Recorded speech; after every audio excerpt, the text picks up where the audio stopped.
Hello students, welcome again.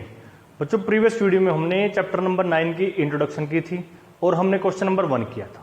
आज हम बिना कोई टाइम वेस्ट किए क्वेश्चन नंबर 2 और क्वेश्चन नंबर 3 करते हैं। क्वेश्चन नंबर 2 की स्टेटमेंट छोटी थी, लेकिन वो ठीक ही थी, इसलिए मैंने बोर्ड पे लिख दी। लेकिन क्वेश्चन नंबर 3 जो हमारा आएगा उसकी स्टेटमेंट हमारी काफ़ी बड़ी है, उसको मैं बोर्ड पे नहीं लिखूंगा। तो इसके लिए आपको क्या करना है, आपको अपने सामने आपकी मैथ की बुक को ओपन करके रखना है, खोल के रखना है और वहां से स्टेटमेंट को रीड करते रहना है जब जब क्वेश्चन नंबर 3 की टर्न आएगी। अभी फिलहाल क्वेश्चन नंबर 2 है, देखते हैं क्या है इसके अंदर। इसमें हमारे पास जो चैप्टर नंबर 9 है, इसमें स्टेटमेंट्स काफी लेंथी आएगी। उन स्टेटमेंट्स को जब आप फर्स्ट टाइम उनको करोगे सम को, तो आपको 3 से 4 बार रीड करनी है।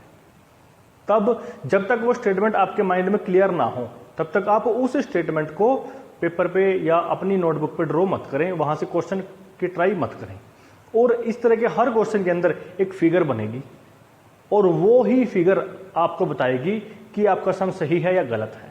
अगर फिगर गलत है तो ये मान ले कि पूरा क्वेश्चन गलत है। अगर फिगर सही है तो क्वेश्चन सही होने के चांसेस आपके बढ़ जाते हैं।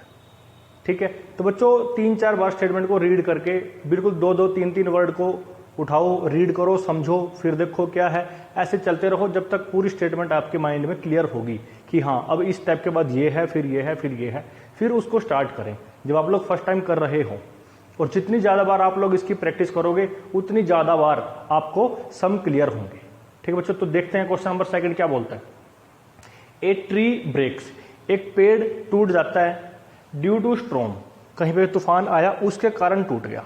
पेड़ हमारा सीधा होता है तो 90 डिग्री का एंगल बनाएगा, हम उसको परपेंडिकुलर ट्रीट उसकी तरह मान के चलते हैं। ठीक है, एंड द ब्रोकन पार्ट, अब मान के चलो ये हमने यहाँ पे एक पेड़ लिया ए बी, अब ये टूट गया, यहां से जड़ से तो ये नहीं उखड़ा, ये बीच में से टूट गया कहीं से। मान लिया हमने कहां से टूट गया, ये पी पॉइंट से टूट गया। अब अगर मान के चलो कि ये पूरा हमारा पेड़ है और यहां से टूट गया तो ये नीचे की तरफ आएगा, तो यही केस बना यहाँ पे भी। ये पूरा हमारा ए से लेके बी तक पेड़ था, पी पॉइंट से टूट गया तो ऊपर वाला हिस्सा जो ये ए पी है वो ऐसे जमीन पे जाएगा। आप लोगों ने बारिश के मौसम में, तूफान के मौसम में, अभी भी बारिश का मौसम चल रहा है, बारिश कभी भी आ जाती है, तेज भी आ जाती है, पेड़ वगैरह टूट जाते हैं। तो आपने देखा होगा कि जीटी रोड पे वो टूट के नीचे लग जाते हैं। नीचे कौन सा पार्ट लगता है, जो उनको सबसे ऊपर होता है, जो सबसे उसका टॉप पार्ट होता है। तो टॉप पार्ट हमारे पास क्या है, ए पॉइंट है। समझ गए कि ये ए बी कोई पॉइंट, ए बी हमारे पास कोई भी एक पेड़ है, पी पॉइंट से वो ब्रेक कर जाता है और जो ए पी है वो ऐसे करके जमीन पे लग जाता है।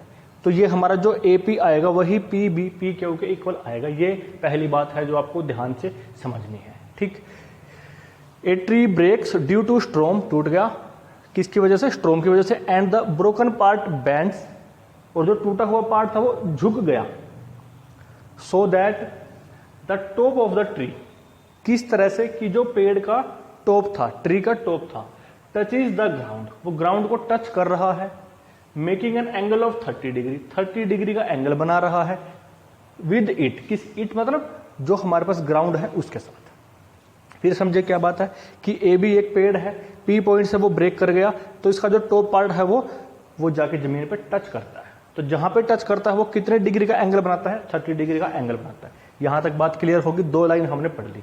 क्या है कि एक पूरा पेड़ है, बीच में से ब्रेक कर गया तो इसका जो अपर पार्ट है वो ऐसे झुक के जमीन के साथ टच करता है, और जहां पे वो टच करेगा और ग्राउंड के साथ वो जो एंगल बनेगा वो कितना बनता है, 30 डिग्री बनता है। फिर क्या बोलता है, the distance between the foot of the tree, foot of the tree मतलब यहां है हमारा foot of tree, P point पे है। डिस्टेंस दिया किस किस के बीच में, foot of tree and the point, foot of tree और एक जो पॉइंट, कौन सा point, where the top of top touches, जहां पे ट्री का टॉप टच करता था। ये फुट है ट्री का और जो ये इसका टॉप है इसका ट्री का जो टच करता है, इन दोनों के बीच का डिस्टेंस दिया है 8 मीटर। ये दिया है 8 मीटर। पूछता क्या है, find the height of the tree, height of tree पूछती है। हाइट ऑफ ट्री क्या है, ए बी है। अब ए बी कैसे बताएं, ए बी में तो कोई राइट एंगल ट्रायंगल बनती ही नहीं। तो क्या करेंगे, कुछ नहीं करेंगे, सिंपल सी बात है। देखें ये पूरी ए बी हमें हाइट बतानी है। ए बी हाइट कैसे आएगी, जब मैं ए पी और पी बी को ऐड कर दूंगा। अब मेरे को पता है कि ए पी क्या है, ए पी मेरी पी क्यू के इक्वल है। क्यों, क्योंकि इतना पार्ट ही ऐसे जमीन पर टच किया। तो मैं क्या करता हूं, इस राइट एंगल ट्रायंगल में पी बी और पी क्यू को निकाल देता हूं, उनको ऐड कर देता हूं। जैसे ही निकल जाएंगे, जैसे ही ऐड होंगे, वैसे ही आंसर आ जाएगा। समझ गए बच्चों? अब इस राइट एंगल ट्रायंगल में जाके हमको पी बी भी निकालना है, पी क्यू भी निकालना है। समझ गए बच्चों क्या प्रोसीजर रहेगा हमारा, कैसे सम होगा? तो इसके लिए मैंने यहां पे लिख दिया, let A B be the height of tree. जो ये ए बी है, हमने ट्री की हाइट कंसीडर की। And it breaks at point P. कहां से टूट गया ये? पी पॉइंट से। And touch is the ground at point Q. यहां से टूट के यहां पे टच करता है जमीन पे। जहां टच करेगा उसको कोई ना कोई पॉइंट कंसीडर कर लेते हैं। क्या पॉइंट कंसीडर किया हमने? Point Q. क्यू पॉइंट हमने कंसीडर कर लिया। Making an angle 30 degree. कितने डिग्री का एंगल बनाया इसने? 30 डिग्री का। अब जो बात मैंने आपको बताई थी कि ए बी हमने क्या लेट किया है, इसकी हाइट लेट की है, that is height of tree is equal to A B. A B को हम कैसे लिख सकते हैं? A P plus P B का सम लिख सकते हैं। ए पी और पी बी इक्वल होगा, यही समझने वाली बात है, मैंने आपको समझा भी दिया, वही लिखा हमने, A P is equal to P B. तो ये नहीं रहा। और साथ साथ क्या दिया है? एंगल दिया है 30 डिग्री और पी से लेके क्यू तक का डिस्टेंस दिया है। तो मैं क्या करता हूं, इसकी जगह पे एक एंगल भी दिया इसने। क्या एंगल है? B Q P. अब मैंने इसको थीटा नहीं लिखा, मैंने इसको डायरेक्ट 30 डिग्री लिख दिया। समझ गए हो? अब इस राइट एंगल ट्रायंगल में जाएंगे, पी बी निकाल देंगे, पी क्यू निकाल देंगे, ऐड कर देंगे, हाइट आ जाएगी। कहां से आएगी? यहां से आ जाएगी। चलिए बच्चों करते हैं स्टार्ट। राइट एंगल ट्रायंगल में चलते हैं। Now in right angle triangle, आपको ये राइट नहीं बनाना है, कंप्लीट लिखना है। राइट एंगल ट्रायंगल क्या है? पी, ये राइट एंगल है क्योंकि ट्री है, स्ट्रेट कंसीडर करते हैं। P B Q. P B Q में आप मेरे को बताएंगे सबसे पहले क्या निकालते हैं हम निकाल लेते हैं पी बी। पी बी मतलब परपेंडिकुलर। क्यों परपेंडिकुलर? क्योंकि परपेंडिकुलर अपॉन बेस। ये परपेंडिकुलर है और बेस गिवन है। एक साइड हम उसको लेंगे जो गिवन है, एक साइड वो लेंगे जो फाइंड आउट करनी है। उनके अंदर पंडित बद्री प्रसाद हर हर बोले सोना चांदी तोले में से कोई ना कोई एक रेशो बनाते हैं और डायरेक्ट आंसर निकालते हैं। ये क्या है? परपेंडिकुलर। ये क्या है? बेस। तो परपेंडिकुलर अपॉन बेस क्या होता है? tan थीटा होता है। थीटा कितना कंसीडर कर लेंगे? 30 डिग्री। तो निकालते हैं बच्चों। इस राइट एंगल ट्रायंगल के अंदर हम लेके चलते हैं tan थीटा। थीटा हमारे पास क्या, ये कैसे निकालते हैं? परपेंडिकुलर, पूरा लिख लेना आपको, upon base. Perpendicular upon base दिखाई दे रहा है? हाँ दिखाई दे रहा है। थीटा क्या है हमारे पास? ये एंगल बनेगा। तो मैं यहां पे लिख देता हूं, एंगल क्या है ये? B Q P. परपेंडिकुलर क्या बनेगा? P B. और बेस क्या रहेगा? B Q. देखते हैं आपको दिखाई दे रहा है? हाँ ठीक है, पूरा पूरा ही आ गया। तो ये है बच्चों। अब इस एंगल की जगह पे एंगल की वैल्यू पुट करेंगे हम। ठीक है, तो थीटा हमारे पास कितना आया? 30 डिग्री आ गया, ये लिख दिया हमने। पीबी कितना है? पीबी फाइंड आउट करना है। कोई एक्स नहीं लेट करते, कोई वाई नहीं लेट करते। बी क्यू कितना है? 8 है बस। अब हमने आपको बताया था कि आपको कौन कौन सी वैल्यूज को लर्न कर लेना है। 30, 45, 60, tan 30 आ गया। बताओ क्या होती है? बताओ। 1/√3। तो ये आ गया बच्चों 1/√3।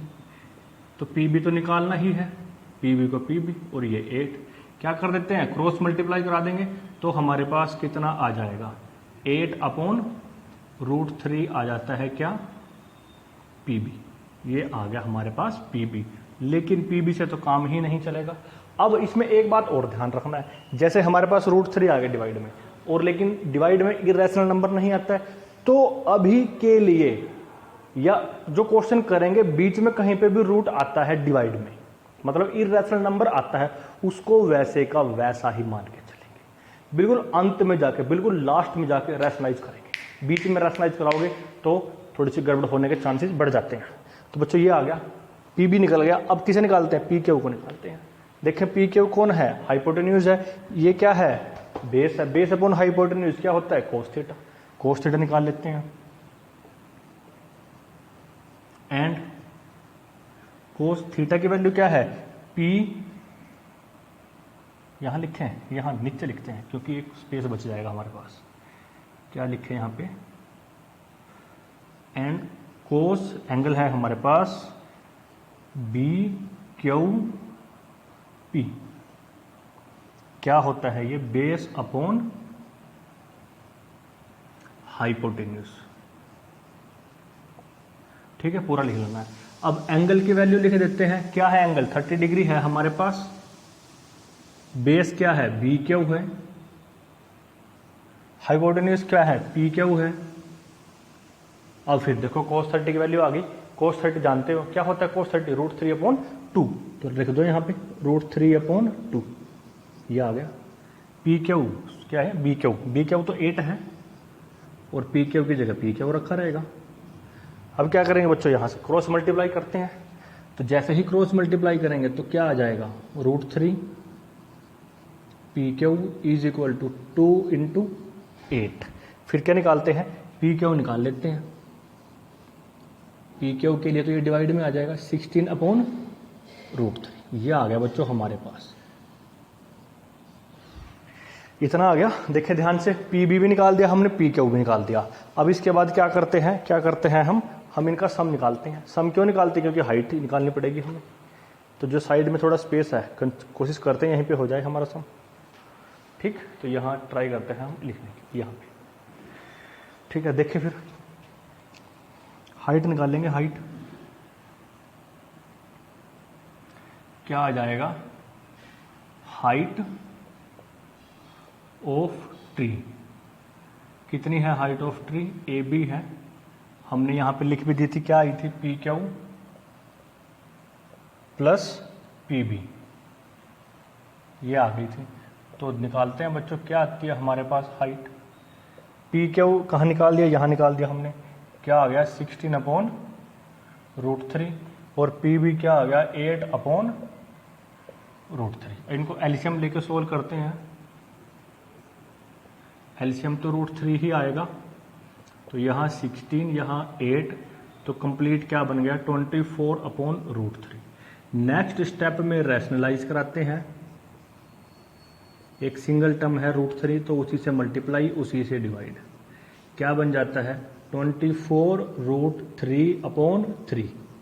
इस 3 से ये कैंसल आउट हो जाता है। तो हाइट ऑफ ट्री क्या आ जाती है बच्चों? 8√3। तो ये आ जाती है। फिर आप सभी को पता है 10 लगा के जो फाइनल आंसर होता है वो लिखते हैं 10 height of tree is 8√3 metre. ये है, देखो बिल्कुल आसान क्वेश्चन है। कब? जब समझ आ जाता है आपको। ठीक है, क्या क्वेश्चन है देख लें एक बार, फिर पूरा दिखाता हूं आपको, पूरा बोर्ड को। ये है क्वेश्चन, बड़ा हो गया, काफी लेंथी हो गया वैसे तो। देखें, ये पूरा का पूरा क्वेश्चन था। इसको रीड किया हमने, बना लिया, कर लिया। पेड़ था, इस राइट एंगल ट्रायंगल यहां से टूट गया, वो यहां आ गया। इस राइट एंगल ट्रायंगल में पी बी निकालते हैं, पी क्यू निकालते हैं। पी क्यू क्यों निकालते हैं? क्योंकि पी क्यू ए पी के इक्वल है। फिर पी बी कैसे निकालते हैं? tan थीटा लगा के निकालते हैं। फिर पी क्यू कैसे निकालते हैं? cos थीटा निकाल के। इसको ऐड कर देते हैं, ए बी आ जाता है। ए बी क्या है? हाइट है। फिर क्या करते हैं? रैशनलाइज करते हैं। लास्ट में जाके रैशनलाइजेशन कराना है, वैसे नहीं कराना है। ठीक है, ये आंसर है छोटा सा। तो बच्चों क्वेश्चन नंबर 3 के लिए बुक सामने रखें। बच्चों क्वेश्चन नंबर 3 स्टार्ट करते हैं। तो आपको क्या करना है? आपको अपनी जो बुक है सामने रखनी है। अब मैं बोर्ड को थोड़ा सा छोटा कर दिया हमने, ताकि हमें साफ साफ दिखाई दे जो भी हम लिखेंगे बोर्ड पे। ठीक है, तो बुक सामने रख लो। क्वेश्चन नंबर 3 के स्टेटमेंट को ट्राई करो रीड करने की। देखें भी क्या है। एक कॉन्ट्रैक्टर प्लान्स, कोई कॉन्ट्रैक्टर है जो कॉन्ट्रैक्ट लेता है, उसने प्लान किया, plans to install 2 slides, 2 slides को इंस्टॉल मतलब लगाने का प्लान करता है for the children to play in a park. Park के अंदर आप लोग गए होंगे, वहां पे वो स्लाइड्स होती है जिनके ऊपर बच्चे जाते हैं और ऊपर से फिसलते हुए नीचे आते हैं, स्लिप करते हुए। देखे होंगे आप लोगों ने, पार्क में भी होता है, वो स्कूल के अंदर भी होता है। उस तरह के 2 स्लाइड्स को इंस्टॉल करने का कोई कॉन्ट्रैक्टर प्लान करता है, या उसको ऐसा ऑर्डर दिया जाता है कि भाई आपको 2 स्लाइड्स को लगाना है। For the children below the age of 5 years. पहले क्या है? जो बच्चे 5 साल से कम एज के हैं उनके लिए। सी, जो कॉन्ट्रैक्टर है वो ही ना होके सी है। C prefers to have a slide. उसने प्रेफर किया एक इस तरह की स्लाइड के लिए, whose top is at a height of 1.5 metre, कि एक ऐसा स्लाइड लगाया जाए, क्योंकि वहां पे पहले तो हम चढ़ते हैं, तो उसकी हाइट कितनी हो, 1.5 मीटर हो, जो 5 साल से कम के बच्चे हैं। तो 2 केस बनेंगे यहां पे। एक मैं यहां लिखता हूं, क्या है, 4 या बिलो 5, जो बच्चे हैं वो कितने साल के हैं, below the age of 5 years. एक स्लाइड बनाया, कैसे बनाया वो स्लाइड, ये मान के चलो कि ऐसे लगा दिया, ये स्लाइड है यहां पे, तो ए बी स्लाइड मान लिया हमने, सी पॉइंट तक आएगा, इसकी हाइट है हमारे पास कितनी, 1.5 मीटर। तो ये भी हमारे पास कोई ना कोई एंगल तो बनाएगा ही, यहां पे कितने डिग्री का एंगल बनाता है ये बताएंगे, ये बोल देगा हमारे को। सी पहले देखो बात क्या, दोबारा फिर रीड करें, for the children below the age of 5 years, 5 साल से कम उम्र के बच्चों के लिए। C prefers to have a slide, एक ऐसा स्लाइड जिसका टॉप 1.5 मीटर की हाइट पे हो, जिसका टॉप 1.5 मीटर की हाइट पे हो, ठीक, and is inclined at an angle of 30 degree to the ground, और जो वो ग्राउंड पे जो एंगल बनाता है वो कितने का बनाता है, 30 डिग्री का बनाता है। ये तो हो गया उन बच्चों के लिए जो बच्चे हमारे पास 5 साल से कम की एज के हैं। फिर सेकंड क्या है, whereas for elder children, जो बड़े बच्चे हैं, बड़े मतलब 5 साल से ज्यादा की उम्र के बच्चे हैं, she wants to have a steep slide. अब जो बड़े बच्चे होते हैं उनके लिए जो स्लाइड होती है वो थोड़ी शार्प होती है, मतलब छोटे बच्चों को गिरने के चांसेस होते हैं, इसलिए वो आराम आराम से ऐसे आते हैं। और स्टीप स्लाइड मतलब कि ऊपर से नीचे डायरेक्ट आए, मतलब कि उसके बीच में जो डिस्टेंस है, अगर मैं इस डिस्टेंस को यहां से लेके यहां तक ले आता हूं, यहां तक, तो ये स्टीप स्लाइड हो जाएगा, शार्प स्लाइड हो जाएगा, बिल्कुल सीधा हो जाएगा, ठीक है, उस तरह की चीज। She wants to have a steep slide at a height of 3 metre, और उसकी हाइट भी इंक्रीज कर दी उसने, कितनी, 3 मीटर। तो दूसरा भी हमारे पास यहां बनेगा, यहां लिखते हैं बिलो, बिलो तो हो गया। अब एल्डर, फॉर एल्डर चाइल्ड्स या चिल्ड्रंस, तो ऐसे ही ये आएगा हमारे पास। अब की बार इसका नाम हम क्या रख देते हैं, पी क्यू रख देते हैं, यहां कम होगा, थोड़ा सा और आगे ले आते हैं, यहां तक ले लिया, ठीक है बच्चों, ये क्या है, आर मान लेते हैं। अब इसका टॉप कितने मीटर की हाइट पे है, 3 मीटर की हाइट पे है, ये आ गया। And inclined at an angle of 60 degree to the ground, जो एंगल बनता है वो कितने डिग्री का बनता है, 60 डिग्री का बनता है। What should be the length of the slides in each case, दोनों केस में जो स्लाइड्स है उनकी लेंथ बतानी है हमें। पहला केस ये है, स्लाइड्स की लेंथ AC है स्लाइड, इसमें PR है, इनकी लेंथ बतानी है हमें, ठीक है। ये क्या है हमारे पास, स्लाइड्स है, ये क्या है हमारे पास, स्लाइड है, इनकी लेंथ बतानी है। इनकी लेंथ हम लोग बता सकते हैं, तो जनरल सी बात है, कोशिश करें, ट्राई करें, देखें क्या बनेगी।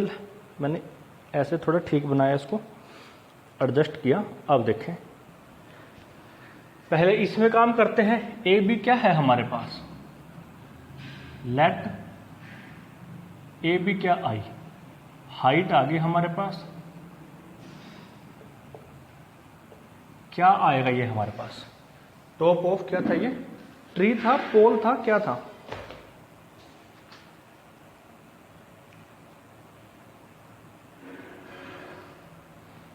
जो यहां पे हमारे पास कोई ना कोई पोल टाइप का ही होगा, इसको हम लिख लेते हैं, पोल ही मान लेते हैं। इसकी हाइट कितनी है, 1.5 मीटर है। जो ये एंगल और AC क्या है हमारे पास, AC लेंथ है, किसकी लेंथ है, स्लाइड की लेंथ है। और जो एंगल बना है यहां पे BCA, ये कितने डिग्री का बना है, 30 डिग्री का बना है। 2 केस हैं बच्चों, एक केस मैं करूंगा, दूसरा केस आप करोगे, ठीक है। जैसा ये है वैसा ही ये है, तो मैं ये करता हूं। अब देखें हमें क्या निकालना है, इस AC की लेंथ निकालनी है। AC क्या है, ध्यान से देखें, इस राइट एंगल ट्रायंगल के अंदर AC हाइपोटेन्यूज है और अगर ये थीटा है तो ये परपेंडिकुलर है, मतलब परपेंडिकुलर गिवन है और AC फाइंड और हाइपोटेन्यूज फाइंड आउट करना है। तो रेशो कौन सी बनेगी, परपेंडिकुलर और हाइपोटेन्यूज में दो रेशो बनती हैं, साइन और कोसिकेंट। कोसिकेंट को छोड़ देते हैं क्योंकि हम सिंपल लेके चलते हैं, तो हम साइन थीटा निकालते हैं। ठीक है, तो हम चलते हैं कि इन राइट एंगल्ड ट्राइंगल, क्या ट्राइंगल है, ABC, इसमें निकालते हैं हम साइन थीटा। क्या होता है हमारे पास, वो परपेंडिकुलर अपॉन हाइपोटेन्यूज, ये हो जाता है। थीटा हमारे पास यही ट्रीट होगा, ये जो हमारे पास है। ठीक है, तो थीटा कौन है हमारे पास, एंगल है BCA। परपेंडिकुलर कौन है, AB है। हाइपोटेन्यूज कौन है, AC है। तो साइन थीटा की जगह इसकी वैल्यू क्या है, 30 डिग्री है। AB हमारे पास 1.5 है और AC फाइंड आउट करना है। साइन 30 की वैल्यू सभी जानते हैं, 1/2 होती है। तो यहां से AC निकाल सकते हैं। कैसे निकाल देंगे, क्रॉस मल्टीप्लाई करके निकाल देंगे, हैश पेश करते हैं। देखिए फिर AC निकालते हैं तो क्या आएगा, AC is equal to 2 into 1.5। तो AC कितना आ गया, 2 इंटू कितना होता है, 3। तो हमारे पास AC कितना आ गया, 3 मीटर आ गया। AC क्या था, ये जो 5 साल से कम के बच्चे हैं उनके लिए जो स्लाइड लगाएंगे उसकी लेंथ कितनी आएगी, 3 मीटर आ जाएगी। Length of slide for below the age of 5 years, कितना, 3 मीटर। सिमिलर वर्क करके यहां पे इसको निकाल देंगे हम। तो 3/PR is equal to sign 60 निकाल देना, फिर 10 लगा के लिख देंगे। तो बच्चों स्टेटमेंट काफी बड़ी थी, इसलिए मैंने आपको बोर्ड पे नहीं लिखी। आपके सामने बुक होनी चाहिए, इससे आगे जो सम होंगे उनमें भी आप स्टेटमेंट को देख सकते हो।